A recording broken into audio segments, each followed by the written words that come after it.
Last night, my friends, may have been two of the best quarterbacks in the league, two of the top three. Aaron Rodgers and Carson Wentz, that's how to play quarterback. Aaron Rodgers put on an absolute clinic. That offensive line for Green Bay was overrun by the Eagles. He was running for his life. He had no running game. He's got a rookie head coach who, once he gets off the script, they can't do anything. They can't do anything in the second half. He lost Davante Adams, and Aaron Rodgers played as well as he has played. That's a top 3 Aaron Rodgers game for me. He was absolutely brilliant last night. He had no running game. He didn't have 2.5 seconds in that pocket more than a half dozen times. He lost Davante Adams. He's got a rookie head coach. He's learning a system. Philadelphia's defensive line was pushing Green Bay's O-line back the second the ball was snapped. And he was as good as Aaron Rodgers has been in a long time. Jimmy Graham can't catch anymore. Davante Adams got hurt, and they couldn't run the ball. The guy threw for 422 yards against a desperate team with Doug Peterson's coaching staff and the veteran Jim Schwartz, the defensive coordinator, who's outstanding. And then there's Carson Wentz. Now, he ran the ball more. His numbers aren't great. But his team had 9 penalties. 9. They're at Lambeau. He didn't have a deep threat. Deshaun Jackson didn't play. Alshon Jeffrey would not have played if they were not 1-2. Alshon Jeffrey was at 50%. And Carson Wentz on the road, can't hear, in Lambeau, was great.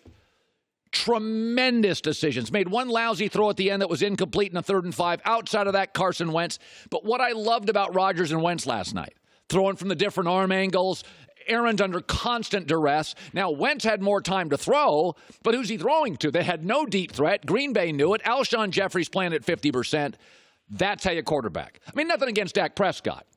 But he's faced the fewest pressures in the league. He's got the best running back, the best offensive line. He's got super smart guys, Randall Cobb, Jason Witten, Amari Cooper. He's got all these veteran guys. They all run the routes he needs. That's not the reality of quarterback. That's not how the world works. I like Patrick Mahomes. Andy Reid's the best play designer maybe in football history. He's got the best tight end. He's got the fastest guy in the league. Everybody they draft, Kansas City works. He's got one of the top 7-8 offensive lines. I love Patrick Mahomes, but that's not reality. Most people don't get Andy Reid. They don't get Travis Kelce. They don't get the fastest guy. I mean, last night is how you quarterback in this league. I mean, Buffalo, Josh Allen, 3-0. They're babysitting him. They still got the binky in.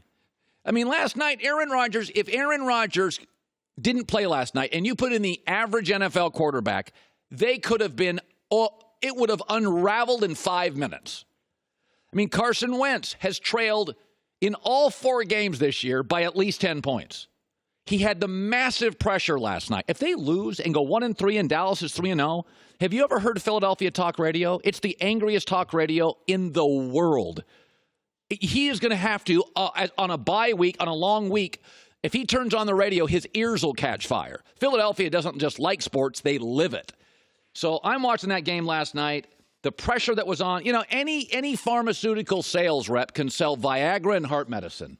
Okay, can you sell the new product that's ankle medicine that nobody talks about? Anybody can look good when you have all sorts of time to throw. Rodgers had none. And anybody can look good at home when you're a better team. Wentz, 9 penalties on the road, no deep threat. Clinic last night. Absolute clinic on how to quarterback. All right, let's shift to this. There's a lot of, you ever driven? I used to have to make this drive once in a while. When I lived in Vegas, I'd have to drive to Los Angeles, and it's like 3.5 hours of desert. And I'd never seen a mirage because I grew up in Washington State, and there is no desert. It's raining. Those are real puddles. But I would drive from Vegas to L.A., and sometimes you'd look out there, and it's like, is that a lake? It's called a mirage. And you're like, oh, that's so weird. Like the closer you get, it looks like you're driving up to a lake, right? They're called mirages. A lot of mirages in the NFL. Buffalo 3-0. They play Brady and Belichick. Could be a mirage. Kyle Allen. Ooh, he looked good last week. Now let's see if you can face that Houston Texans pass rush. Could be Kyle Allen. Could be a little mirage. Buffalo could be a little mirage. Was Green Bay a little mirage last night? So the first 3 weeks they faced Mitch Trubisky, Kirk Cousins, and Joe Flacco, and that defense shut them down. I'm looking last night. Carson Wentz, 24 first downs, 5 for 9 on third down, rushed for 180 yards, for 4 for 4 in the red zone. Maybe that Green Bay defense was a little bit of a mirage. Carson Wentz has an A-plus arm, A-plus size, A-plus mobility. They have a Hall of Fame left tackle who was back. Tight end Zach Ertz will be a Hall of Fame tackle. Doug Peterson's a super clever coach. They had the better pass-blocking offensive line last night. Oh, that defense for Green Bay was not quite as spectacular. Yeah. Okay, Carson Wentz was not sacked last night. Green Bay led the NFC in sacks coming into the game, and he didn't face a ton of pressure. I watched that game last night. I felt Philadelphia was bigger. I felt Philadelphia was stronger. I said on Twitter and yesterday all over the show, I thought Philadelphia was going to win the game. They were the better team, and they were last night. Listen, it is very difficult to make decisive decisions in the first 3 or 4 weeks of the NFL. Bill Belichick and Andy Reid are great coaches. I'll stop at about that. Patrick Mahomes is absurdly talented. I'll give you that one. The truth in this league comes out by about mid-October. Buffalo Bills have had a lot of good Septembers. Kirk Cousins has had a lot of good games not on TV. And Philadelphia walked into that place last night. They weren't even fully staffed. Didn't have a deep threat. Offensive line's been a mess. Three of their best corners were out of the game. So this was not a fully staffed team playing under a ton of pressure last night. And that running game for Philadelphia, I mean, if you're Green Bay this morning, you wake up, you're like we couldn't adapt for 3.5 hours. They ran over the Packers. And, I mean, Troy Aikman kept saying it. These were not like schematic tricks. Look at the holes they're running through. Those are 4 and 5 and 6 feet tunnels that you're running through. And so I just felt that entire game, I thought the bigger, stronger, more physical team was Philadelphia. It's why I liked them before the game. Even when they got down 10-0, my takeaway, I'm sitting there watching thinking, listen, referees, stop getting in the way of the game.